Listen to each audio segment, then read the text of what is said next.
Pinupuri ka namin, O Diyos, Ama, Anak, at Espiritu Santo.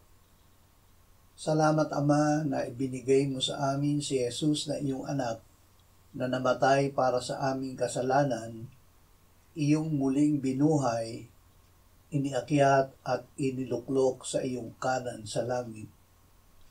Salamat na ibinigay mo sa amin ang iyong banal na Espiritu, at sa pamamagitan niya ay ibinuhos mo ang iyong pag-ibig sa aming puso. Panginoong Hesus, ang buhay mo ang ilaw namin. Ikaw ay nananahan sa amin, kaya't kami ay nananahan sa iyong liwanag. O Espiritu Santo, paliwanagin mo sa amin si Jesus na aming ilaw, upang luwalhatiin ng mga makakatagpo namin ang Ama na nasa langit. Amen.